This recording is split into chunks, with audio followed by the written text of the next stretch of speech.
أعوذ بالله من الشيطان الرجيم بسم الله الرحمن الرحيم الحمد لله رب العالمين بارئ الخلائق أجمعين الحمد لأهله والصلاة على أهله الصلاة والسلام على سيد الأنبياء والمرسلين العبد المؤيد الرسول المسدد المصطفى الأمجد الحبيب الأحمد النبي الأمي المكي المدني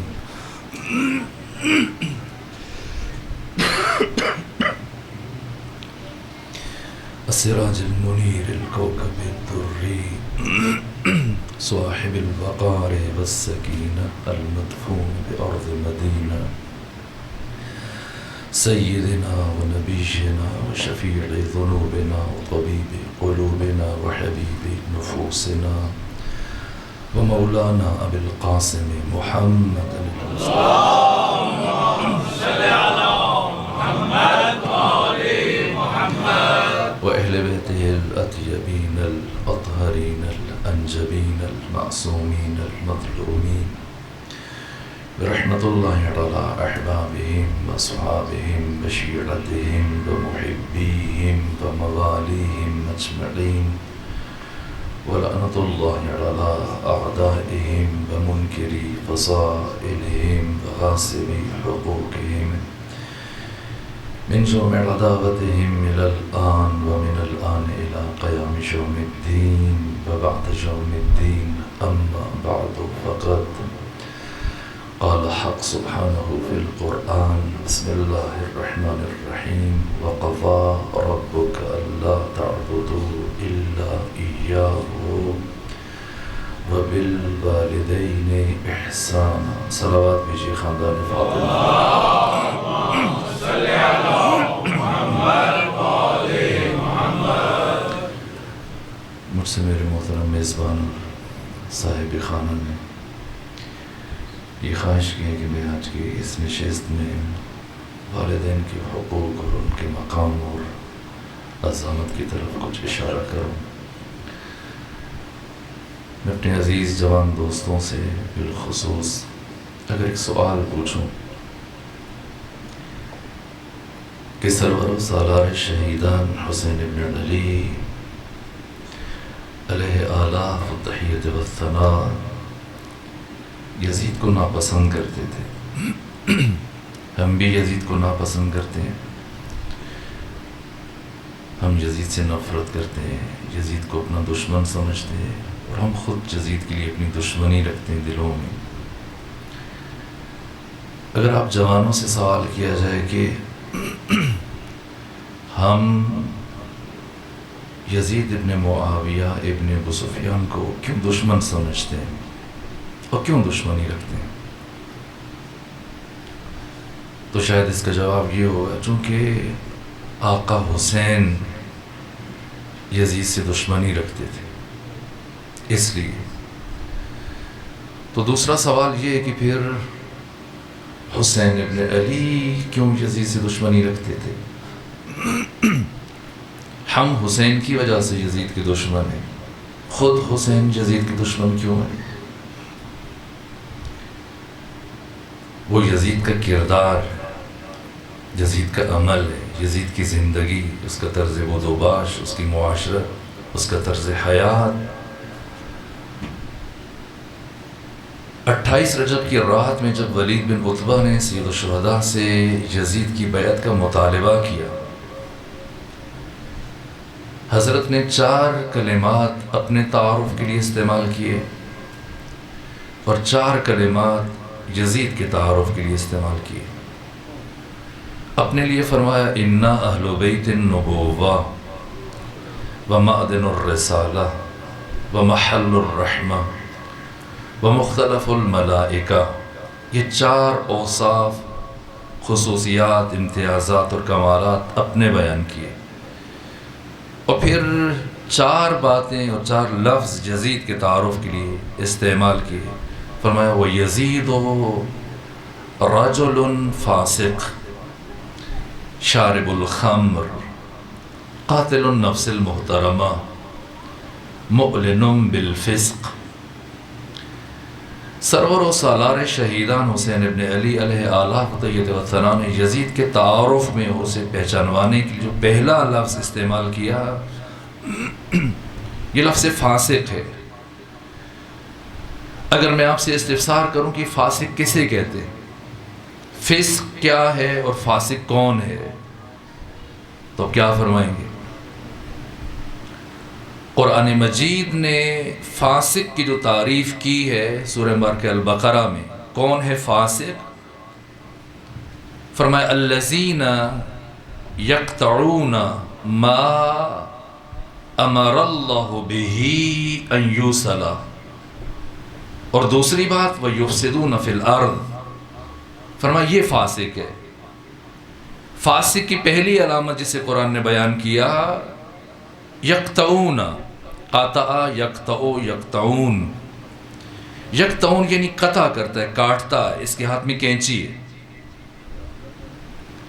کسے کاٹتا ہے؟ ما اسے، امر اللہ بہ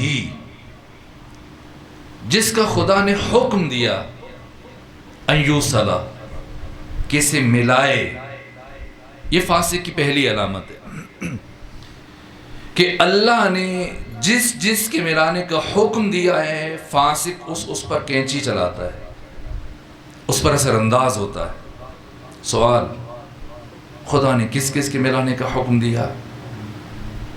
سب سے پہلے مرحلے میں عبد اور معبود کا تعلق، اللہ اور بندے کا تعلق۔ پروردگار اس تعلق کو بہت مضبوط دیکھنا چاہتا ہے، اور اگر کوئی فرد اس تعلق پر اثر انداز ہونے کی کوشش کرے، اسے کمزور کرے، کینچی چلائے، یہ قرآن کی نگاہ میں فاسق ہے۔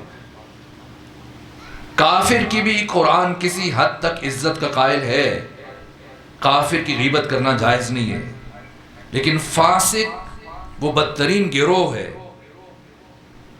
جس کی حق تعالیٰ کی بارگاہ میں کوئی کسی طرح کی عزت نہیں ہے۔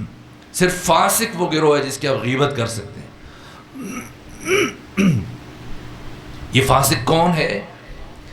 جس کے ملانے کا خدا نے حکم دیا اس کو قطع کرتا ہے۔ سب سے پہلے اللہ اور بندے کا تعلق، پھر اولاد اور والدین، شوہر اور بیوی، بہن اور بھائی، اس طرح سے دو دوست۔ آئیے اگر ہم 12-13 محرم کو آج آقا حسین جبکہ روز عاشور ہم سے صدا استغاثہ طلب کر رہے ہیں، حضرت کی صدا استغاثہ پر نصرت کا ایک جواب یہ ہے جو ابھی آپ کی خدمت میں عرض کرنا چاہ رہا ہوں، جیسا ہمارے محترم میزبان کی خواہش ہے۔ ایک تعلق جسے اللہ اور پیغمبر گرامی اسلام اور خود امام حسین علیہ السلام بہت مضبوط دیکھنا چاہتے ہیں، وہ تعلق اولاد اور والدین کا تعلق ہے۔ قرآن مجید کوئی ضخیم کتاب نہیں ہے جیسے آپ کے ہاں، آپ کی گھروں میں، لائبریریوں میں، الماریوں میں کئی جلدوں پر مشتمل ضخیم کتابیں۔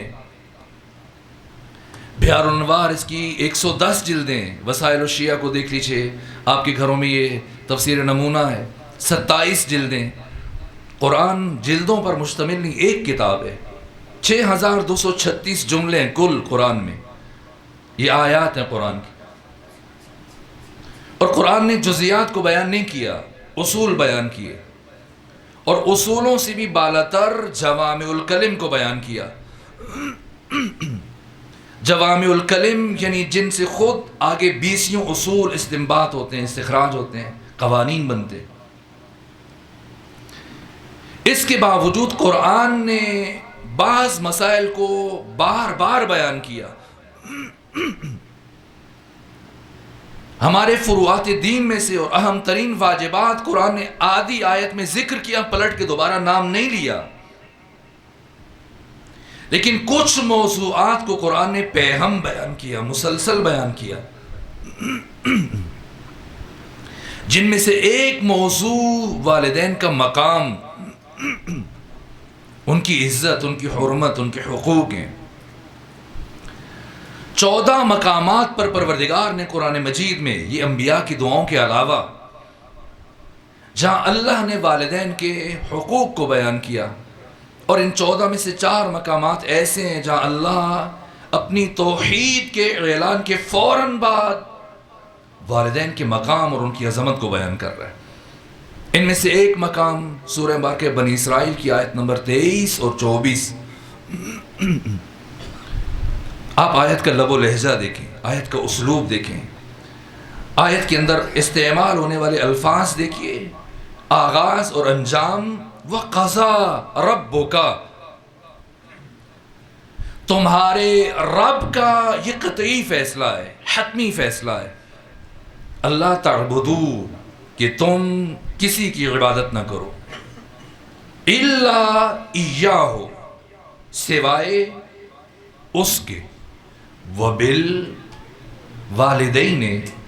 احسانا، اور والدین کے ساتھ نیکی کرو، احسان کرو۔ یہ اردو والا احسان نہیں، عربی میں احسان سے مراد یہ ہے ایسی نیکی جس میں 3 عناصر موجود ہوں۔ پہلی بات کہ اس کے لیے کہنا نہ پڑے، اگر کوئی کہے اور انجام دی جائے وہ نیکی، اس کو احسان نہیں کہیں گے۔ بن مانگے اپنے والدین کی ضرورتوں کا احساس کرنا، یہ پہلا رکن ہے۔ اور دوسری بات کہ اس کے انجام میں سرعت دکھائے، اور تیسری بات ہے کہ اسے مباشرتاً انجام دے۔ ایسا نہیں کہ باپ نے پانی کی طلب محسوس کی ہے اور یہ اپنے ملازم سے کہ اٹھو، بیوی سے کہ تم پلاؤ، نہ، خود انجام دے، احسان۔ اور اس کی مزید بھی وضاحت ہے لیکن آگے بڑھیں گے ہم۔ وَبِالْوَالِدَيْنِ إِحْسَانًا إِمَّا يَبْلُغَنَّ عِنْدَكَ الْكِبَرَ، اگر تمہاری زندگی میں بوڑھے ہو جائیں، احدہما، دونوں میں سے ایک، او کلاہما، یا دونوں، فلا تقل لہما اف، خبردار اپنی زندگی میں کبھی انہیں اف نہ کہنا، ولا تنہرہما، کبھی انہیں نہ جھڑکنا، وقل لہما قولا کریما، ان کے ساتھ ہمیشہ نرم لہجے میں گفتگو کرنا، وَاحْفِظْ لَهُمَا جَنَاحَ الذُّلِّ مِنَ الرَّحْمَةِ، اور اپنے دونوں شانے، اپنے دونوں کندھے انتہائی ادب کے ساتھ ان کے سامنے جھکا کے رکھنا، اور جب جب ان کے چہروں پر نگاہ پڑے خدا سے کیا مانگنا، وَقُلْ رَبِّ ارْحَمْهُمَا كَمَا رَبَّيَانِي صَغِيرًا، اے پروردگار تو ان دونوں پر اسی طرح سے رحمت نازل فرما جس طرح سے ان دو نے بچپنے میں میری پرورش کی، میری تربیت کی۔ گلے کی برہمی کے باوجود میں کوشش کروں کچھ مطالب آپ خدمت میں عرض کرنے میں کامیاب ہو سکوں۔ سب سے پہلا سوال یہ ہے کہ والدین کی اطاعت کو پروردگار نے کیوں واجب قرار دیا؟ جب امام چہارم سے یہ سوال پوچھا گیا، فرزند رسول نے فرمایا کہ جن 2 وجوہات کی بنا پر اللہ کی پرستش اور بندگی واجب ہے، انہی 2 وجوہات کی بنا پر والدین کی اطاعت اور فرمانبرداری واجب ہے۔ ہم پر اللہ کی پرستش اور بندگی اور عبودیت کیوں واجب ہے؟ پہلی وجہ، اللہ ہمارا خالق ہے، اور دوسری وجہ، اللہ ہمارا رب ہے۔ یہ فرزند حسین فرما رہے ہیں، اگر اللہ صرف ہمارا خالق ہوتا اور رب کوئی اور ہوتا تب بھی بشر پر اللہ کی بندگی واجب نہیں تھی، اور اگر خالق کوئی اور ہوتا اور اللہ ہمارا رب ہوتا تب بھی اللہ کی بندگی واجب نہیں تھی۔ کیوں واجب ہے؟ خالق بھی ہے، رب بھی ہے۔ پہلے پروردگار نے ہمیں عدم سے وجود دیا، نہیں سے ہے بنایا، اور خلعت وجود سے آراستہ کرنے کے بعد اللہ نے ہمیں ہمارے حال پر نہیں چھوڑا، پھر ہماری ربوبیت کی، پھر ہمیں پالا، ربوبیت کی، اس لیے اللہ کی پرستش بشر پر واجب ہے۔ خالقیت اور ربوبیت باہم یہ سبب الوہیت ہے۔ تو والدین کی اطاعت کیوں واجب ہے؟ امام نے فرمایا انہی دو وجوہات کی بنا پر۔ کیوں؟ اس لیے کہ والدین اللہ کی ان دونوں صفات کے مظہر ہیں۔ صفت خالقیت پروردگار اس کائنات میں متجلی ہوئی کس کے ذریعے سے؟ والدین کے وسیلے سے۔ اور صفت ربوبیت پروردگار آشکار ہوئی اس کائنات میں کس کے ذریعے سے؟ والدین کے ذریعے سے۔ والدین کے ذریعے سے اللہ نے ہمیں عدم سے وجود دیا، نہیں سے ہے بنایا، خلق کیا، اور خلق کرنے کے بعد پھر ان والدین کے ذریعے سے پروردگار نے ہماری پرورش کی، ہماری تربیت کی۔ ان دو وجوہات کی بنا پر والدین کی اطاعت واجب ہے، یہ پہلی بات۔ اور اب دوسرا سوال کہ جب اللہ والدین کی اطاعت کو ہم پر واجب کر رہا ہے اور خود اپنی اطاعت کو بھی اللہ نے بشر پر واجب قرار دیا، تو یہ دو اطاعتیں کیا یہ دو اطاعتیں ایک ہیں؟ نہ، ٹکرا سکتی ہیں، کبھی بھی ان میں تصادم ہو سکتا ہے۔ خدا بندے سے کچھ اور چاہے اور وہ بندہ اگر کسی کا بیٹا ہے والدین کچھ اور مانگ لے، اس ٹکراؤ کی صورت میں کس کی بات مانی جائے؟ نہ تفصیل بیان کروں گا، جلدی نہ دکھائی۔ صرف اللہ اور محمد و آل محمد کی اطاعت میں وحدت ہے، یہ حق تعالی کی مشیت کے مظہر ہیں۔ یہ 14 وہی چاہتے ہیں جو وہ چاہتا ہے۔ وما تشاؤون الا ان یشاء اللہ، یہ صرف وہ چاہتے ہیں جو خدا چاہتا ہے۔ باقی ہمارے والدین کوئی بھی ایسی بات خواہش کر سکتے ہیں جو خدا کی مرضی سے ٹکرائے، تو کیا کریں؟ یہاں پر 5 صورتیں ہیں، 5 حالتیں ہیں۔ ہمارا کوئی بھی کام ان 5 حالتوں سے باہر نہیں ہے۔ جو بھی ہم کرتے ہیں صبح سے لے کے شام تک اور شام سے لے کے صبح تک، یا واجب ہے، یا حرام ہے، یا مکروہ ہے، یا مباح جائز ہے، یا مستحب ہے۔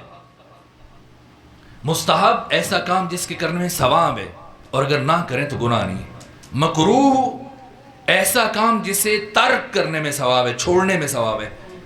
جیسے رات میں کھڑے ہو کے پانی پینا مکروہ ہے، قبروں کے کتبے پڑھنا مکروہ ہے، 2 خواتین چل رہی ہیں ان کے بیچ میں سے گزرنا مکروہ ہے۔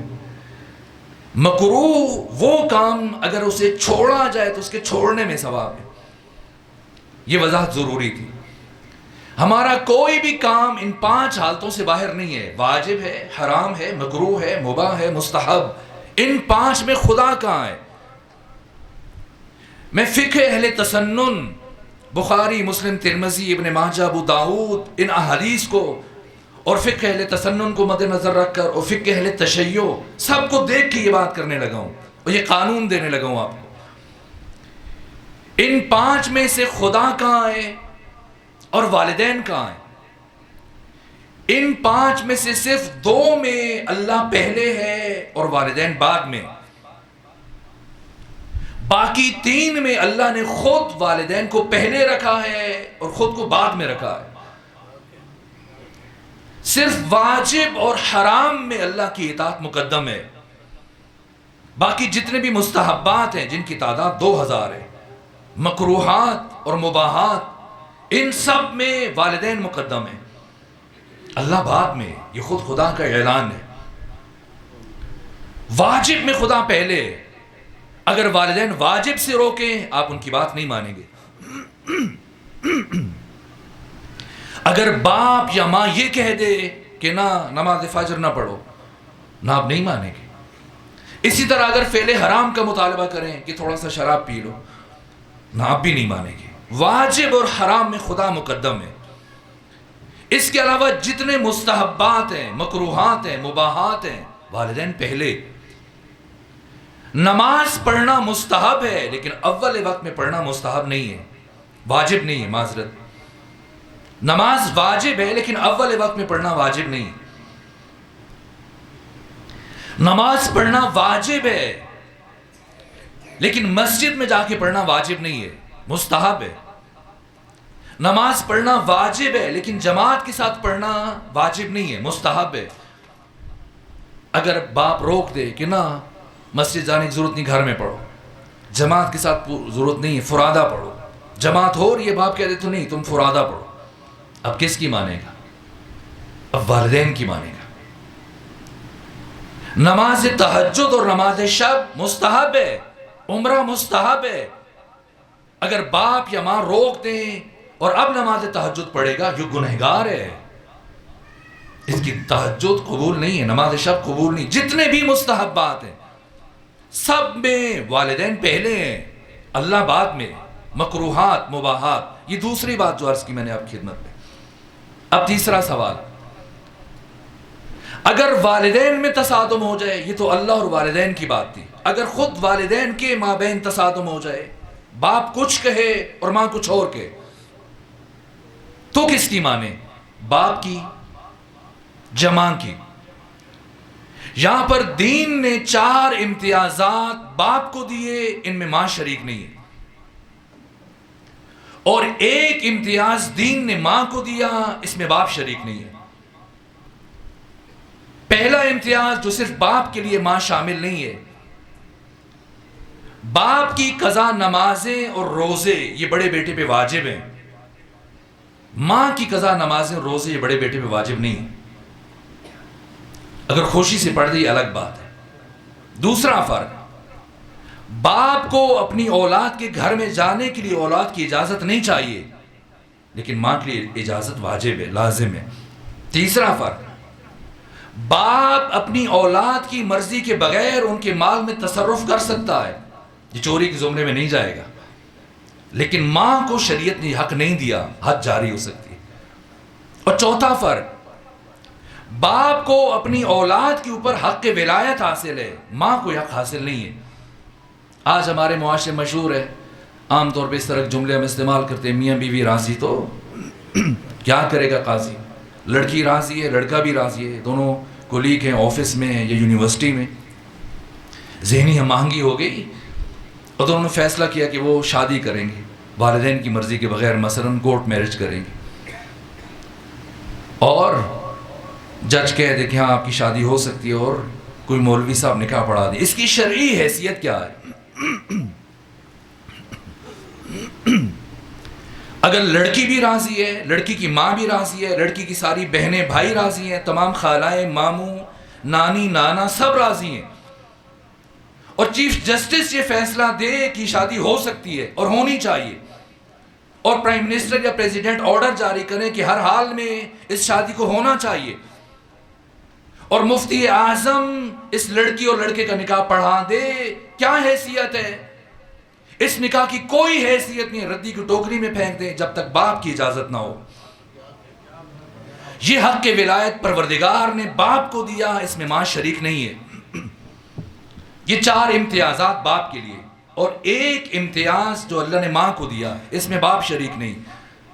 اگر ایک ہی وقت میں باپ بلائے، اسی وقت میں ماں بلائے، کس طرف جائے گا؟ امام چہاروں نے فرمایا ماں کی طرف۔ پوچھا گیا کیوں؟ کہ اس لیے ایک تو اس نے حمل کی اور ولادت کی زحمتوں کو برداشت کیا، دوسرا اس کا دل نرم ہے، اگر انکار کرے گا اس کے دل کو تکلیف پہنچے گی۔ یہ تیسری بات، کتنے حقوق بیان کیے دین نے، قرآن نے، سنت نے اور شریعت نے والدین کے لیے۔ ان حقوق کی تعداد 80 ہے، 40 کا تعلق والدین کی زندگی سے ہے، 40 کا تعلق والدین کے دنیا سے چلے جانے کے بعد سے ہے۔ زندگی میں آپ والدین سے آگے نہیں چل سکتے، ان کے دشمنوں سے دوستی نہیں کر سکتے، ان کے غم میں آپ اپنی خوشی نہیں منا سکتے، ان سے اونچی جگہ پر نہیں بیٹھ سکتے، ان کو حکم نہیں دے سکتے۔ مثلا باپ بیمار ہیں، شوگر کے مریض ہیں، ان کے لیے میٹھا مضر ہے، بیٹا ڈاکٹر ہے، اور باپ اگر میٹھا کھانا چاہتا ہے، بیٹا زبردستی نہیں کر سکتا، یہ حکمن نہیں کہہ سکتا، التماس کر سکتا ہے، درخواست کر سکتا ہے کہ بابا یہ آپ کے لیے اچھی نہیں۔ 10 حقوق کا تعلق مال سے، 10 کا زبان سے، 10 کا جسم سے، یہ سارے آپ کتابوں میں دیکھ سکتے ہیں۔ یہ 40 حقوق جن کا تعلق والدین کی زندگی سے، اور 40 حقوق جن کا تعلق والدین کی دنیا سے چلے جانے کے بعد سے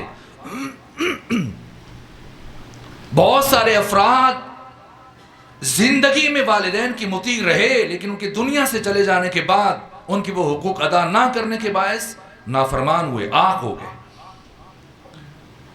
اور بعض افراد جو زندگی میں والدین کے حقوق ادا نہ کر سکے لیکن ان کے مرنے کے بعد متوجہ ہو گئے، ان کے حقوق ادا کیے، اب یہ فرمانبردار شمار ہوں گے اللہ کے. 5ویں بات، کیا کوئی انسان ان حقوق سے مستثنا ہے، معاف ہے کسی کو؟ نہ کوئی بھی انسان ان حقوق سے مستثنا نہیں ہے جنہیں قرآن و سنت نے بیان کیا، حتیٰ وہ نبی کیوں نہ ہو. قرآن مجید نے 25 انبیاء کا ذکر نام لے کے کیا، لیکن کسی بھی نبی کا ذکر ایک جگہ اکٹھے آپ کو نہیں ملے گا. سب سے زیادہ جناب موسیٰ کا ذکر ہے لیکن ٹکڑوں میں ہے، کچھ بنی اسرائیل میں آیات ہیں، کچھ البقرہ میں، کچھ آل عمران میں، کچھ دوسری صورتوں میں. ایک نبی ہیں جن کا پروردگار نے مسلسل ذکر کیا، 111 آیتیں، شروع سے لے کے آخر تک ساری آیات جناب یوسف سے متعلق ہیں. یہ یوسف جو اپنے باپ یعقوب کے اوپر حق ولایت رکھتے تھے اور جن کے کردار کو قرآن نے سراہا ہے اور جنہیں قرآن نے جوانوں کے لیے آئیڈیل قرار دیا، یہ جناب یوسف جس لمحے باپ اور بیٹے کی ملاقات ہوتی ہے، وہ کئی سالوں کے بعد، جدائی کے بعد جب ملتے ہیں، جیسے یعقوب کی نگاہ پڑی یوسف پر تو یعقوب سواری سے نیچے اتر آئے اور دوڑنا شروع کر دیا. یوسف سوار تھے اپنے وزیروں کے ساتھ، مشیروں کے ساتھ، اکابرین سلطنت کے ساتھ، خواص کے ساتھ سوار ہو کے چل رہے تھے. جب باپ کو اس طرح سے آتے ہوئے دیکھا، سوچا میں اتر جاؤں، خیال کیا نہ، سرکاری اور حکومتی پروٹوکول کا تقاضا ہے کہ مجھے اسی طرح سے سوار ہو کے جانا چاہیے. جب سب افراد سوار ہیں، وزیر، مشیر، اکابرین، خواص، تو بہتر میں بھی سوار ہو کے چلوں سب کے ساتھ. لیکن چند لمحوں کے بعد جناب یوسف کو احساس ہوا کہ جب باپ پیادہ ہے اور میری طرف تیزی سے چلتے ہوئے آ رہے ہیں، مجھے بھی اتر جانا چاہیے سواری سے اور مجھے حکومتی پروٹوکول کی رعایت نہیں کرنی چاہیے. یہ سوچ کر کے یوسف سواری سے نیچے اترے اور دوڑتے ہوئے بڑھے جناب یعقوب کی طرف. لیکن اس سے پہلے کہ باپ بیٹے سے معانقہ کرتا اور بغلگیر ہوتا، پروردگار نے جبرائیل کو بھیج دیا. جبرائیل آئے، سلام کیا اور سلام کرنے کے بعد کہا، اے یوسف اپنا داہنا ہاتھ کھولیے. جناب یوسف نے اپنا داہنا ہاتھ کھولا، دیکھا ایک نور ساطع ہوا، بلند ہوا آسمان کی طرف. یوسف نے تعجب سے استفسار کیا، اے جبرائیل یہ کیسا نور تھا؟ فرمایا یہ نور نبوت ہے. اب آپ کے صلب میں کوئی نبی نہیں آئے گا، آپ خود تو نبی ہیں لیکن آپ کی نسل اور اولاد میں کوئی نبی نہیں آئے گا. اللہ نے نور نبوت کو آپ کے صلب سے واپس لے لیا. حیرت سے پوچھا جناب یوسف نے، جبرائیل کیوں؟ کہ اس لیے خدا فرما رہے آپ نے اپنے باپ یعقوب کے احترام میں اترنے میں تاخیر کی ہے اور خدا کو یہ تاخیر گوارا نہیں ہے. کوئی نبی مستثنا نہیں ہے، کوئی صحابی مستثنا نہیں ہے. ایک جوان صحابی پیغمبر اسلام کی خدمت میں آیا، یا رسول اللہ بتائیں میرا شہید بھائی اس وقت جنت میں کس حال میں؟ کون سی جنت؟ کہا آپ نے فرمایا تھا کہ شہید جنت میں جاتا ہے، میرا بھائی شہید ہے. تو ہاں تمہارا بھائی شہید ہے. کہ پھر آپ نے کیوں فرمایا کون سی جنت؟ کہ اس لیے اگرچہ تمہارا بھائی شہید ہے لیکن وہ اپنے والدین کا نافرما بردار تھا اور اللہ نے جنت کو والدین کے نافرما بردار کے اوپر حرام قرار دیا. کوئی نبی مستثنا نہیں، کوئی صحابی مستثنا نہیں. حتیٰ زندہ ہونا اور موت مر جانے کے بعد والدین اولاد کے لیے مجرے فیض ہیں، واسطہ فیض ہیں، وسیلہ فیض ہیں. والدین کے ذریعے سے یہ نعمتیں اولاد تک آتی ہیں اور والدین کے وجود کے باعث ان کی برکت سے بہت سارے عذاب اور مصیبتیں انسان کے اوپر نازل نہیں ہوتے. ایک صحابی آیا ختمی مرتبت کی بارگاہ میں، یا رسول اللہ میرے لیے دعا کیجئے، جو بھی کاروبار شروع کرتا ہوں نقصان ہوتا ہے، مقروض ہو گیا ہوں، آپ دعا کریں پروردگار میری مشکلات کو آسان کرے۔ فرمایا میرے پاس کیوں آئے ہو؟ کہ یا رسول اللہ میں پھر کس کے پاس جاؤں؟ فرمایا اپنے والدین کے پاس جاؤ، والدین کے پاس جاؤ۔ کہ یا رسول اللہ ان کا انتقال ہو چکا ہے۔ ختمی مرتبت نے فرمایا یہ صحیح بخاری میں بھی یہ حدیث موجود ہے کہ انتقال ہو چکا ہے، کہ انتقال ہو گیا تو کیا ہوا؟ جاؤ ان کی قبر کو وسیلہ بنا کے اللہ سے مانگو، پروردگار تمہارے والدین کی قبر کے وسیلے سے تمہاری مشکلات کو آسان کر دے گا۔ اور 11ویں بات، وہ شے جس میں مسلمان اور کافر کا فرق نہیں ہے۔ یہ جو حقوق دین نے بیان کی جن کی تعداد 80 ہے، کیا یہ حقوق صرف ان والدین کو حاصل ہیں جو نیک ہیں، متقی ہیں، نمازی ہیں؟ اگر باپ گنہگار ہے، اگر ماں گنہگار ہے، یا اس سے بھی بڑھ کر منافق ہے یا کافر ہے، کیا اگر کافر باپ یا کافر ماں اولاد کو مستحب سے روکے اب کیا کرے گا؟ اب ختمی مرتبت نے اصول دیا، فرمایا 3 چیزوں میں کافر اور مسلمان کا فرق نہیں ہے۔ پہلی چیز وعدہ، مسلمان سے کرو تب بھی نبھانا واجب ہے، کافر سے کرو تب بھی نبھانا واجب ہے۔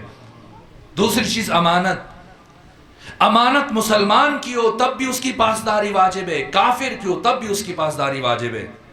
اور تیسری چیز والدین، والدین مسلمان ہوں تب بھی ان کی اطاعت واجب ہے، والدین اگر کافر ہوں تب بھی ان کی اطاعت واجب ہے، کوئی بھی انسان مستثنا نہیں ہے۔ جو گفتگو نسبتاً تاخیر سے شروع، اس لیے میں اب سمیٹنا چاہتا ہوں۔ میرے عزیزوں، بہت ساری باتیں میں سب کو نظر انداز کر کے ایک بات آپ سے کہتا ہوں، ہماری زندگی میں کچھ نیک کام ایسے ہیں جن کی جزا اللہ ہمیں آخرت میں دے گا۔ ہم وہ نیک کام کر چکے لیکن جزا دنیا میں نہیں ملے گی، آخرت میں ملے گی۔ اور کچھ برے کام ایسے ہوئے ہم سے جن کی سزا اللہ ہمیں آخرت میں دے گا، دنیا میں حساب کتاب نہیں ان کا، یا قبر میں، اور قبر میں نہ دیا تو آخرت میں۔ لیکن کچھ کام ایسے ہیں جن کی سزا اور جزا اللہ اسی دنیا میں دیتا ہے، اور ان سب کاموں میں سے سر فہرست والدین کی اطاعت فرما برداری اور دوسری طرف ان کی نافرما برداری ہے۔ اگر کوئی شخص والدین کا مطیع ہے، اللہ اس کو اسی دنیا میں زندگی میں جزا دیتا ہے، جو معصومین نے فرمایا، پیغمبر نے فرمایا۔ اور اگر کوئی شخص والدین کا نافرما بردار ہے، ان کی دل آزاری کی، دل دکھایا، حقوق ادا نہیں کیے، آخرت بہت بعد میں اللہ اس عمل کی سزا اسی دنیا میں دیتا ہے اس کو۔ اور سب سے جلد جس گناہ کی سزا ملتی ہے وہ والدین کی دل آزاری۔ قرآن کی 114 سورتیں ہیں، ان میں سب سے بڑا سورہ جو 2.5 پاروں پر مشتمل ہے، سورہ البقرہ۔ اس سورہ البقرہ میں سینکڑوں ایسے واقعات ہیں، کوئی بھی اور نام رکھا جا سکتا تھا، لیکن تعجب یہ کہ اس کا نام البقرہ ہے، اور یہ نام توقیفی ہے۔ علوم قرآن کے ماہرین نے بتایا ہے کہ یہ نام خود خدا نے رکھا ہے۔ البقرہ اگر آپ کی پنجابی زبان میں، اردو زبان میں ترجمہ کریں تو کیا معنی بنے گا؟ گائے۔ اگر یہ قرآن اردو میں ہوتا اور آپ سے کہا جاتا کہ بتائیں قرآن کی دوسری سورہ کا کیا نام ہے؟ گائے۔ اگر کسی کی حماقت کی مثال دینی ہو ہماری زندگی میں تو کہتے فلاں تو گائے ہے، احمق ہے۔ اللہ نے قرآن میں سب سے بڑے سورہ کا نام گائے رکھا۔ کیوں؟ جب 8ویں امام سے یہ سوال کیا گیا، امام علی ابن موسیٰ رضا علیہ السلام سے،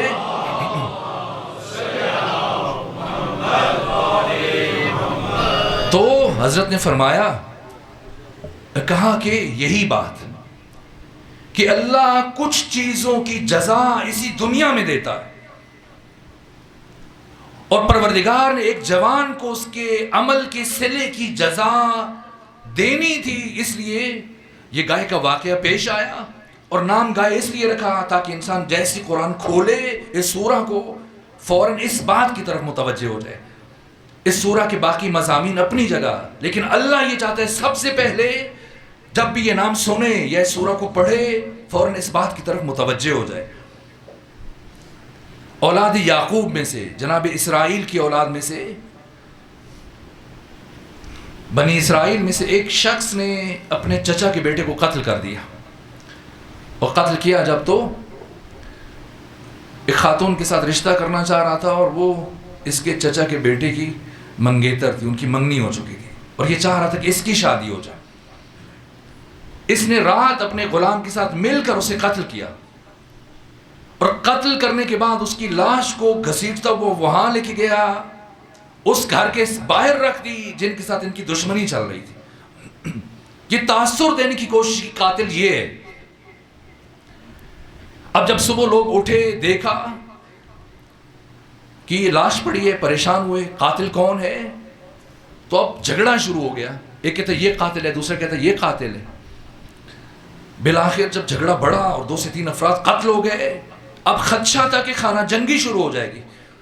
سب نے کہا کہ ہم اس مسئلے کے حل کے لیے نبی خدا جناب موسیٰ کلیم کی طرف رجوع کرتے ہیں. سب گئے جناب موسیٰ کی طرف، اور جناب موسیٰ نے کہا، جب ان سے پوچھا تو اب کوئی طور پہ تشریف لے کے گئے، پلٹ کے کہا اللہ یہ فرما رہے کہ گائے کو ذبح کرو، اور اس گائے کو ذبح کرنے کے بعد اس کی دم کاٹو، اور اس دم کو مقتول کے ساتھ مس کرو، اور مقتول زندہ ہو جائے گا، اور زندہ ہو کر خود اپنے قاتل کا نام بتائے گا. آپ کو یہودیوں کا مزاج پتہ ہے، جو نمونے آج ہیں پہلے بھی ایسے ہی تھے، کٹ حجتی اور حجت بازی. یہ اب بہانہ جوئی سے کام شروع کیا. کہا اے نبی خدا بتائیں، اب ٹالنا چاہتے ہیں نا بات کو، تو کہا بتائیں گائے کیسی ہونی چاہیے، جوان ہو بوڑھی ہو. کہ لا فارض ولا بکر اوان بین ذالک، نہ بوڑھی ہو نہ بچی ہو، درمیانی ہو. رنگ کیسا ہو، فاقع اللونہا تسر الناظرین، اور باقی خصوصیات حضرت جواب دیے. جب کوئی سوال نہ بچا قرآن نے فرمایا فَافْعَلُوا مَا تُؤْمَرُونَ، اب جو تمہیں حکم دیا گیا اس پہ عمل کرو. اب کیا کرتے؟ چاروں ناچار ڈھونڈنا شروع کیا، تلاش کرنا شروع کیا، اور تلاش کرتے کرتے پورے خطے میں یہ گائے صرف ایک جوان کے پاس ہے. اور یہ جوان کون ہے؟ ایک تاجر ہے. تاجر ہے، اور یہ جوان کیا کرتا ہے؟ تجارت کرتا ہے. کسی کے ساتھ اس نے معاملہ طے کیا، اور اب جنس لینی ہے اور مال دینا ہے، ان کو رقم دینی ہے. تو جب رقم اٹھانے کے لیے گیا اس قفسے کی صندوق کی چابی اٹھانے کے لیے، تو وہ چابی باپ کے تکیے کے نیچے تھی، اور باپ سو رہا تھا. اب یہ گیا، اس نے سوچا کیا کروں، اگر میں نے چابی نکالی باپ کی آنکھ کھل جائے گی، اور باپ جاگ گیا، آرام خراب ہوگا، تو کیا کروں؟ کیا میں اس فائدے سے دستبردار ہو جاؤں، ان کو واپس بھیج دوں، یا باپ کو جگاؤں؟ پھر سوچا مال دنیا ہے، پھر مل جائے گا، میں اس مال دنیا کے لیے باپ کے آرام کو خراب کروں یہ مناسب نہیں.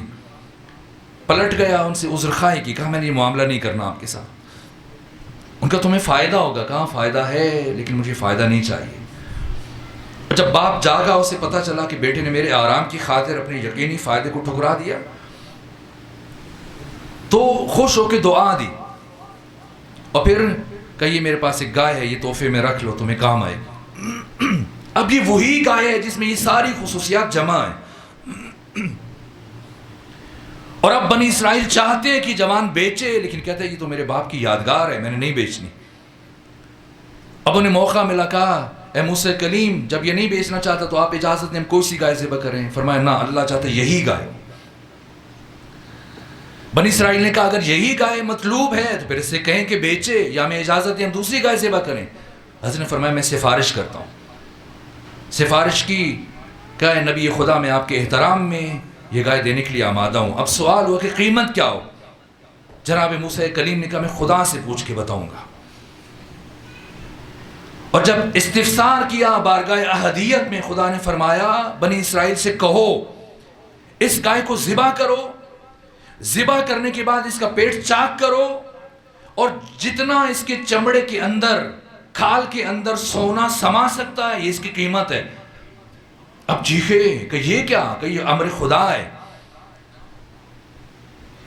امام رضا نے اپنے صحابہ سے فرمایا جانتے ہو اللہ نے ایسے کیوں کیا؟ اگر اللہ نے قاتل کا نام بتانا ہوتا براہ راست قاتل کا نام بتا دیتا. یہ گائے کی بات کیوں کی پروردگار نے؟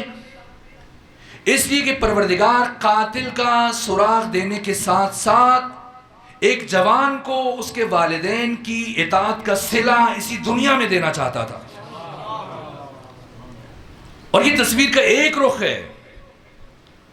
اگر دوسرا پہلو دیکھیں تو ایک بوڑھا صحابی اپنے بیٹے کو لے کے آیا پیغمبر کے پاس کہ یا رسول اللہ یہ میرا خیال نہیں رکھتا، میری ضروریات پوری نہیں کرتا، جب بھی کچھ مانگتا ہوں مجھے کپڑے چاہیے، مجھے خوراک چاہیے، بہانہ جو ہی کرتا ہے. دار علی کے پاس اس کے پاس رقم ہے. خاتم مطہر نے فرمایا انت و مالک لابیک، تو تمہارا مال دونوں تمہارے باپ کا ہے، خیال رکھو. کہ یا رسول اللہ میں مشکلات کا شکار ہوں، خود مقروض ہوں، میں ان کا کیا خیال کروں؟ حضرت نے فرمایا تو اپنے اس مال کے ذریعے سے اپنی دنیا بھی بنا سکتا تھا، آخرت بھی بنا سکتا تھا، لیکن تو عنقریب دوسروں کے لیے مقام عبرت بننے والا ہے. اور باپ سے کہا کہ آئندہ اس بیٹے سے نہ مانگنا، جب بھی ضرورت ہو میرے پاس آنا. بیت المال سے اس کا وظیفہ معین کر دیا، رخصت کیا. وہ جوان کی مثال جو آپ کے سامنے عرض کی، اور اب یہ جوان یہ گیا وہاں سے خوش خوش کے چلے، اب جان چھوٹ گئی پکی پکی.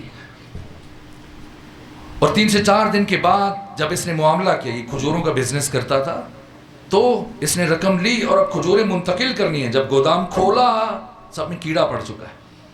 اب پیسے واپس کیے اور اضافی رقم خرچ کر کے گودام کو خالی کروایا، اور پھر بیمار پڑ گیا اور بچی کچی رقم اپنے علاج معالجے پہ خرچ کی اور صحت یاب نہ ہو سکا. اب کھانے کے لیے بھی کچھ نہیں ہے، فاقے ہیں گھر میں، بیماری بھی ہے، اور کچھ دن میں یہ ہڈیوں کا ڈھانچہ بن چکا ہے اور اب اسے چلنا مشکل ہے. ایک دن ختمی مرتبہ صحابہ کرام کے ساتھ جا رہے ہیں گلی میں، اور سامنے سے یہی صحابی آ رہا ہے اس حال میں کہ ہڈیوں کا ڈھانچہ بن چکا ہے، کبھی بیٹھتے ہو کبھی اٹھتا ہے اور دیوار کا سہارا لے کے چل رہا ہے. پیغمبر رک گئے اور اپنے صحابہ سے فرمایا اگر کوئی اپنے والدین کے نافرما بردار کو دیکھ کر عبرت حاصل کرنا چاہتا ہے تو اس جوان کو دیکھو. یہ اپنے مال کے ذریعے سے اپنی دنیا کو بھی بچا سکتا تھا، آخرت کو بھی بنا سکتا تھا، لیکن عنقریب یہ مرے گا، اور جب مرے گا تو ہمیشہ کے لیے جہنم کی آگ میں جلے گا.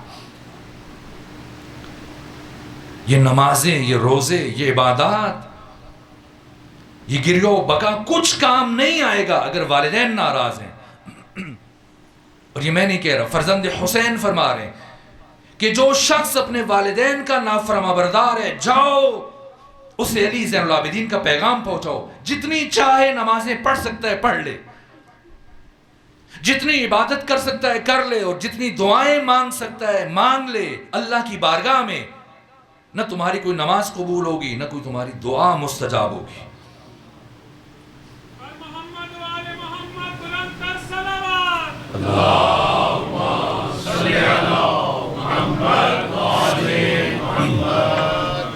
بس میرے عزیزو، والدین مجرے فیض ہیں. اگر کوئی جوان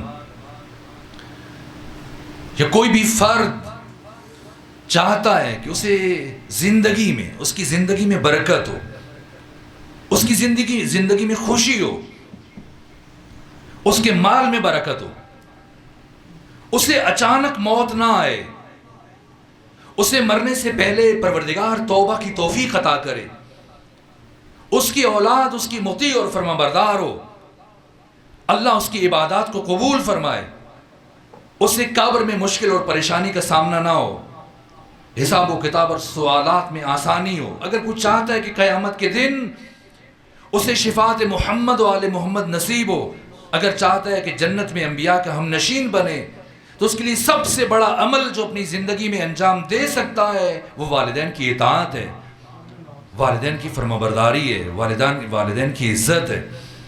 حق تعالی ہم سب کو اپنے والدین کا مطیع اور فرمانبردار بننے کی توفیق عطا فرمائے.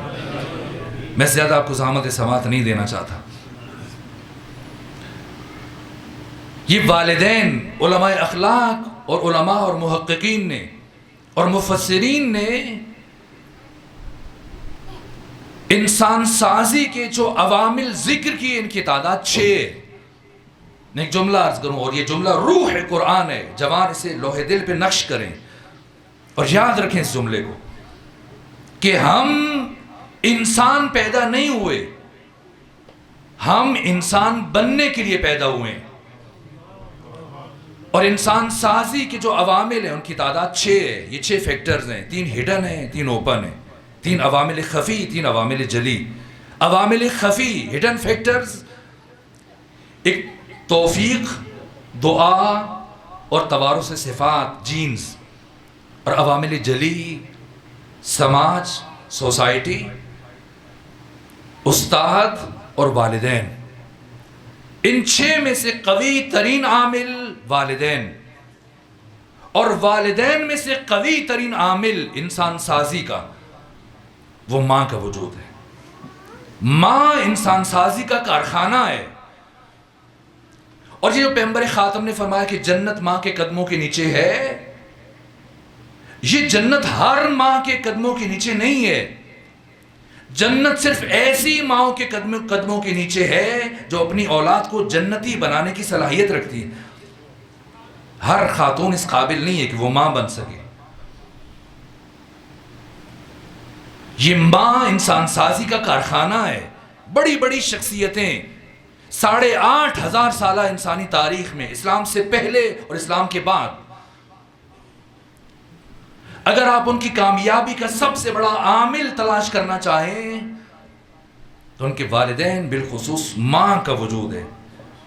یہ ماں ہے جو کرداروں کو تراش کے اس رفعت و اوج، عروج، معراج اور بلندی پہ پہنچا دیتی ہے کہ انسان قیامت تک پھر ایسی شخصیات کی قامت اور بلندی کا اندازہ نہیں کر سکتا۔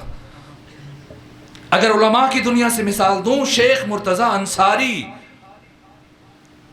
یہ شیخ مرتضیٰ انصاری وہ شخصیت جن کی لکھی ہوئی کتابیں رسائل اور مقاصد، آج مجتہدین یہ بات کہتے ہیں کہ اگر کوئی طالب علم ہمارے پاس آئے اور ہمارے سامنے بیٹھ کر رسائل اور مقاصد کو حل کر دے اور ہمیں یقین ہو جائے کہ 2 کتابیں اس کو آ گئی ہیں، ہم اسے اجتہاد کی سند دے دیں گے۔ یہ کون ہے شیخ مرتضیٰ انصاری؟ یہ شیخ مرتضیٰ انصاری وہ فقیہ اور وہ مجتہد اور وہ عالم جسے دونوں اماموں نے، پہلے امام نے بھی اجتہاد کی سند دی، آخری امام نے بھی اجتہاد کی سند دی۔ امام زمانہ سائل کے انداز میں گئے، جا کے 40 سوال پوچھے شیخ مرتضیٰ انصاری سے، اور 40 سوالوں کے جب درست جواب دیے، امام زمانہ اٹھے اور فرمایا یا شیخ انت مجتہد حقا، زمانے کا امام گواہی دے کے جا رہا ہے بتحقیق تو مجتہد ہے۔ اور پہلے امام مولا متقیان، اس وقت یہ قوم کا حوزہ نہیں تھا، ابتدائی تعلیم لوگ پڑھتے تھے جوان قوم میں، پھر اعلیٰ تعلیم کے لیے نجف میں جاتے تھے۔ نجف میں اس وقت جو درس خارج چل رہا تھا جس میں شرکت کر کے لوگ مجتہد بنتے ہیں، وہ شیخ مرتضیٰ انصاری کا درس تھا۔ ایک جوان قوم سے گیا اور جا کے درس خارج میں بیٹھا، اب بیٹھا درس میں تو کچھ سمجھ نہیں آ رہا، سوچا آج نیا دن ہے، پہلا دن ہے، تھکا ہوں، اس لیے سمجھ نہیں آ رہی باتیں، کوئی بات نہیں کل سمجھ میں آ جائے گا۔ لیکن دوسرے دن بھی کچھ سمجھ نہ آیا، یہاں تک کہ کافی دن گزر گئے، آہستہ آہستہ اس میں یاس اور نومیدی پیدا ہونا شروع ہوئی۔ اب پریشان ہوا کہ شاید میں کبھی ان کا درس نہیں سمجھ پاؤں گا۔ یہ اٹھا اور مولا متقیان کے روزے پہ چلا گیا، دعائیں مانگتا رہا کچھ دن، لیکن کیفیت میں بدلاؤ نہیں آیا۔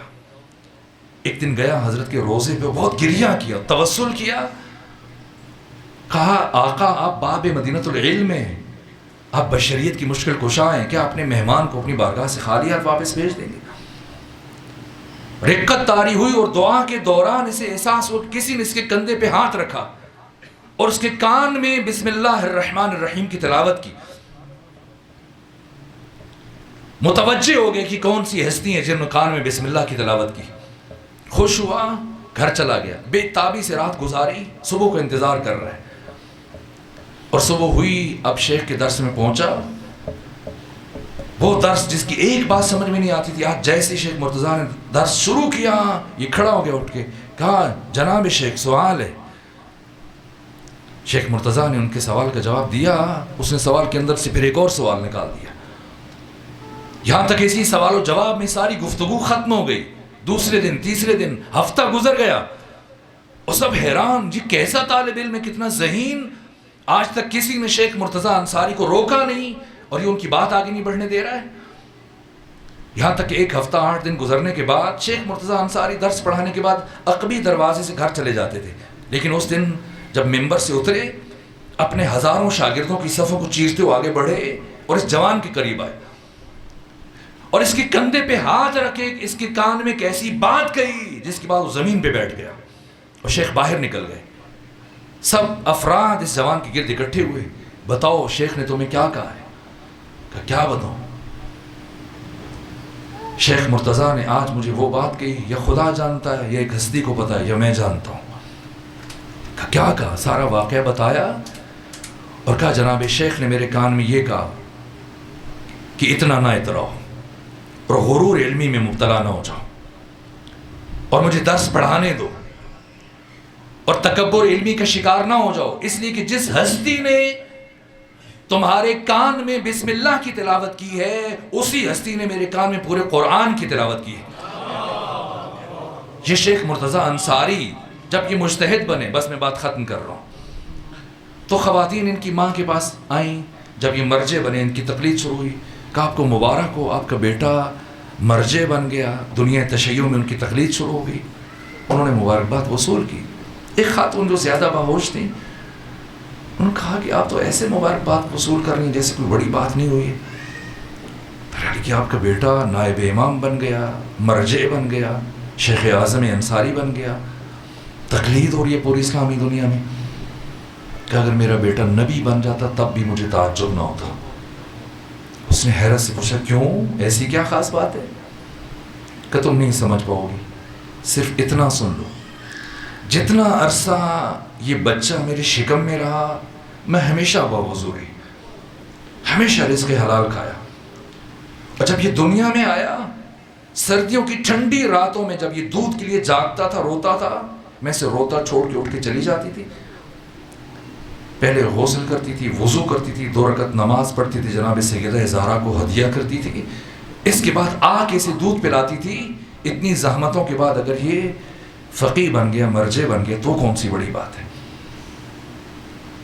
یہی وجہ تھی جب ماں کا انتقال ہوا شیخ مرتضیٰ تھاڑے مار کے رو رہے تھے. اب ماما اتار دیا. آپ کا ایک شاگرد آگے بڑھا، کہا کہ اس طرح سے رونا مناسب نہیں. آپ اتنے بڑے فقی، مرجع اور عالم ہیں، پوری دنیا تشیع جمع ہے، لوگ آپ کے بارے میں کیا سوچیں گے کہ آپ صبر کا مظاہرہ نہیں کر رہے. کہ تم نے کیا کہا؟ میں کون ہوں؟ کہ آپ نائب امام ہیں، آپ شیخ اعظم ہیں، آپ مرجع وقت ہیں. کہ تمہیں پتہ ہے کہ جو کچھ میں ہوں کس کی وجہ سے ہوں اور کس کی محنت کس سیلے میں یہ بن سکا؟ اسی ذات کے وسیلے سے جو میرے سامنے جس کا جنازہ پڑا ہے. بس میرے ایسے سو. آپ تاریخ میں جو بڑی بڑی شخصیتیں دیکھیں گے، ہر شخصیت کی کامیابی میں سب سے بڑا کردار اس شخصیت کی ماں کا ہے. اور تاریخ انسانی میں جس شخصیت پر انسانیت کو ناز ہے، اب میرے گلے میں سکت نہیں ہے کہ میں تفصیل سے بیان کروں، بس 2 جملے عرض کروں تاکہ مجلس مکمل ہو جائے. حضرت ابو الفضل العباس، جناب عباس کسی گروہ یا فرقے کی میراث نہیں ہے. شیعہ یہ نہ سمجھے کہ عباس صرف ہمارے ہیں، نہ. علامہ تقی جعفری فرماتے ہیں کہ ان 8,500 سالوں میں تاریخ انسانی میں اب تک 21 تہذیبیں گزر چکی ہیں، اور ان 21 تہذیبوں میں الگ الگ قدریں ہیں، ویلیوز ہیں اور الگ ہیں. لیکن ایک قدر اور ویلیو وہ ہے جسے ہر عصر میں ہر انسانی تہذیب نے سب سے زیادہ پسند کیا، اور اس ویلیو کا نام ہے وفا. اور اس کائنات میں وفا کی معراج کا نام ہے ابو الفضل العباس. پاکستان کے طول و عمر میں، طول و عرض میں جانے کی توفیق ہوتی ہے، شہروں میں، دیہاتوں میں. حتی میں بہت سارے برادران اہل تسنن کے ہاں جا کے مجلس پڑھنے کا اتفاق ہوا. صرف شیعہ نہیں، اہل تسنن کے گھروں کے اوپر بھی ابو الفضل العباس کا علم میں نے دیکھا ہے. یہاں تک کہ ہندو شاعر ہیں، ان کے یہ شعر ہے کہا کہ ہے جہاں میں اس قدر مخمور غم عباس کا، اور نقش سجدہ بن گیا ہے ہر قدم عباس کا، اور بدعتیں کہہ کر مسلمان جب الگ ہو جائیں گے ہندو ہو کر ہم اٹھائیں گے علم عباس کا۔ بشریت کو ناز ہے، قیامت تک آنے والا انسان فخر کر سکتا ہے کہ میں اس زمین پر زندگی گزار رہا ہوں جس زمین کے اوپر پاؤں رکھ کر عباس چل کے جا چکے ہیں یہاں سے۔ عباس سرمایہ بشریت ہیں، لیکن یہ عباس کیسے عباس بنے؟ امام علی کی تو 18 بیٹے ہیں، امام حسن امام حسین کے علاوہ، جناب عباس کے علاوہ باقی 15 بیٹے، شاید بہت ساروں کے نام بھی ہمیں یاد نہ ہو، لیکن کون ہے جو عباس کو نہیں جانتا؟ یہ عباس کیسے عباس بنے؟ اس لیے کہ علی کے بیٹے ہیں، وہ تو باقی بھی ہیں۔ عباس بننے کے لیے علی جیسا باپ ہونا کافی نہیں ہے، ام البنین جیسی ماں چاہیے۔ اسی لیے مولا متقیان نے فرمایا اپنے بڑے بھائی عقیل سے، اے عقیل آپ ماہر علم انصاب عرب ہیں، جائیں ڈھونڈیں پورے عرب میں کوئی ایسا شجاع خاندان، ایسی خاتون مل سکے جو مجھے کربلا میں میرے بیٹے حسین کی فوج کا علمبردار دے سکے۔ جناب عقیل پہنچے قبیلہ بنی کلاب کے سردار جناب حزام کے پاس، ملے اور اس کے بعد غایت بیان کی۔ جناب حزام اٹھ کے کھڑے ہو گئے کہ میں اتنا خوش نصیب کہ داماد مصطفیٰ میرا داماد بن سکے، مجھے یہ رشتہ قبول ہے۔ فرمایا میرے بھائی علی یہ کہہ رہے ہیں کہ صرف آپ کی اجازت کافی نہیں ہے، بیٹی سے بھی پوچھا جائے، اور اگر اس کی بھی رضا شامل ہو تب عقد ہوگا ورنہ نہیں ہوگا۔ اپنی زوجہ کو بیٹی کے پاس بھیجا، ام البنین کے پاس۔ کیا جواب دیا؟ کہ مجھے اور تو کچھ نہیں پتا کہ میں کیا جواب دوں۔ ہر رات جب میں سو رہی تھی تو میں نے عالم خواب میں ایک بہت نورانی چہرے والی خاتون کو دیکھا، اور انہوں نے آگے بڑھ کے اپنا تعارف کروایا کہ ام البنین میں تمہارے نبی کی بیٹی فاطمہ زہرا ہوں۔ آگے بڑھی، میری پیشانی کا بوسہ لیا، اور اس کے بعد کہا ام البنین مبارک ہو کہ تم عنقریب میرے بیٹے عباس کی ماں بننے والی ہو۔ اور وہ دن جب عقد ہوا، اور وہ دن کہ جب ابوالفضل عباس کی ولادت ہوئی، مولا متقیان نے آپ کے داہنے کان میں آذان کی، بائیں کان میں اقامت کی، دعائیں پڑھی، ثانی زہرا آگے بڑھی کہ بابا کچھ لمحوں کے لیے بھیا عباس میرے ہاتھوں پہ دے دیجئے۔ اٹھایا، اٹھانے کے بعد پیار کیا، پھر بلند کیا اور کان میں کچھ کہنا شروع کیا، اور دوبارہ جناب عباس کو بابا کی گود میں رکھا۔ علی پوچھتے ہیں بیٹی زینب آپ اپنے بھیا عباس کے کان میں کیا کہہ رہی تھی؟ کہ بابا میں اپنی ماں فاطمہ زہرا کی وصیت پر عمل کر رہی تھی۔ ماں فاطمہ نے دنیا سے جاتے مجھ سے کہا تھا اے بیٹی زینب جب تمہارا بھیا عباس دنیا میں آئے تو اسے ہاتھوں پہ اٹھا کے میرا سلام کہنا کہ ماں فاطمہ زہرا تجھے سلام کہتی تھی۔ یہ ابوالفضل عباس نہ سکت ہے اور نہ وقت بچا کہ میں مزید آپ سے متعلق کچھ عرض کروں۔ یہ کردار کہ انسان قیامت تک اس شخصیت کی بلندی کا ادراک نہیں کر سکتا۔ بس ایک جملہ عرض کروں تاکہ مجلس مکمل ہو جائے۔ جب پلٹ کے گئے اسیر واپس مدینہ تو ام البنین نے، مادر ابوالفضل عباس نے اپنے پوتے فضل کی انگلی پکڑی اور مدینے سے باہر نکل کر اس کاروان کا استقبال کیا۔ جب سید سجاد کی زیارت ہوئی تو سلام کے بعد جو پہلا سوال پوچھا جناب ام البنین نے سید سجاد سے، کہا اے سید سجاد میرا دل پھٹا جا رہا ہے، بس مجھے اتنا بتا دیجئے کیا کربلا میں میرے بیٹے عباس نے اپنے آقا حسین کے ساتھ وفا کی یا نہیں کی؟ سید سجاد نے فرمایا اے ام البنین آپ نے ایسی بات پوچھی جس نے سید سجاد کے دل کو رلا دیا۔ ایک بات سنیں پھر خود اندازہ کریں کہ میرے بابا حسین کی نگاہ میں آپ کے بیٹے عباس کا مقام کیا تھا؟ کہ بیٹا بتائیے۔ کہ 11 محرم کو جب ہمیں کربلا سے کوفہ اور کوفہ سے شام کی طرف اسیر کر کے لے کے جایا جا رہا تھا تو عمر ابن سعد کی سواری میری سواری کے ساتھ ساتھ چل رہی تھی، اور راستے میں عمر ابن سعد نے میرے بابا کے قاتل شمر ابن ذلجوشن کو بلایا، اور بلانے کے بعد میرے بابا کے قتل کی کیفیت پوچھی کہ شمر بتا، جب تو حسین ابن علی کو قتل کر رہا تھا تب حسین کی حالت کیا تھی؟ کیا تجھ سے اس وقت حسین نے کچھ بات کہی؟ کہا کہ حسین ابن علی نے اپنا سر سجدے میں رکھا، اور میں نے پہلی ضرب چلائی، اور جب میں نے ضرب چلائی تو حسین ابن علی کا ذکر سجدہ تبدیل ہو گیا، اور اب حسین نے پڑھا رضن بقضائک و تسلیما لامرک لا معبود سواک یا غیاث المستغیثین۔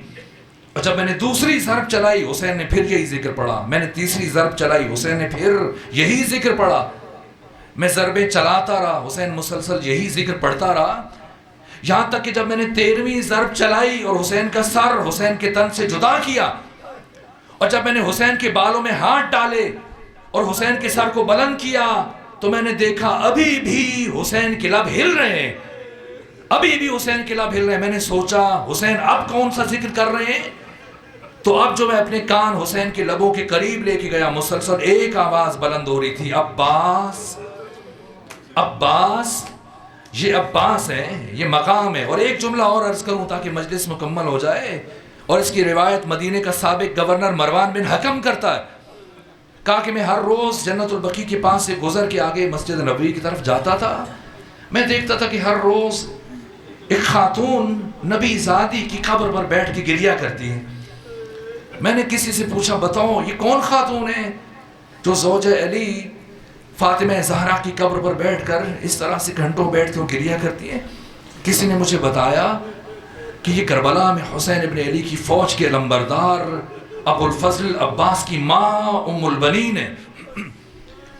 مروان بن حکم کہتا ہے جب مجھے پتا چلا میں رک گیا یہ دیکھنے کے لیے کہ خاتون جہاں پر بیٹھ کے کیا باتیں کرتی ہیں، کہ ایک روز میں ایک آڑ میں چھپ کر دیکھ رہا تھا، جیسے ام البنین آئیں جہاں سے اپنی بات شروع کی کہ اے بی بی فاطمہ زہرا، اے نبی زادی، مجھے یقین نہیں آتا کہ میرا عباس مارا گیا۔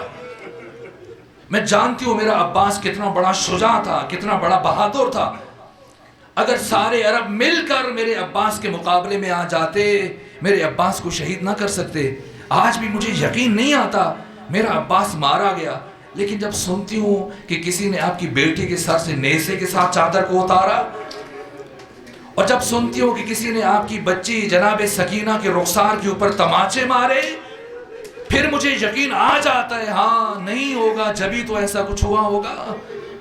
الا لعنت اللہ علی القوم الظالمین وسيعلم الذین ظلموا ای منقلب ینقلبون۔ پروردگار بحق باب الحوائج حضرت ابو الفضل العباس ہماری عبادت کو اپنی بارگاہ میں قبول فرما، ہمارے گناہوں کو معاف فرما، ہمارے والدین کے گناہوں کو معاف فرما۔ پروردگار ہم سب کو نعمت تقوی عطا فرما، جو مریض ہیں انہیں شفا عطا فرما، جو تنگ دست ہیں ان کی تنگ دستی کو دور فرما، جو پریشان حال ہیں ان کی پریشانیوں کو دور فرما، جو بے اولاد ہیں انہیں اولاد عطا فرما، جو مومنین مومنات رحلت کر گئے سب کو جوار اہل بیت میں جگہ عطا فرما۔ علم اسلام کو سر بلند فرما، علم کفر کو سر نگوں فرما، امام زمانہ کے سپاہیوں کی حفاظت فرما، بالخصوص امام زمانہ کے وہ سپاہی کے جو شام میں ثانیہ زہرا کے حرم کے دفاع میں مصروف ہیں، پروردگار انہیں کامیابیاں عطا فرما، ان کی حفاظت فرما، ہمیں بھی امام زمانہ کا سپاہی بننے کی توفیق عطا فرما۔ پروردگار بانی مجلس پر، اس گھر کے رہنے والوں پر، اس گھر پہ تمام حاضرین پہ اپنی خاص نعمتوں، رحمتوں اور برکتوں کا نزول فرما، ان کے رزق و جان و مال و اولاد میں وسعت و برکت عطا فرما۔ پروردگار اس گھر کو تمام مصیبتوں اور پریشانیوں سے دور، محفوظ اور مامون فرما، ہماری تمام دعاؤں کو اپنی بارگاہ میں مستجاب فرما۔ رحم اللہ من قرأ الفاتحہ۔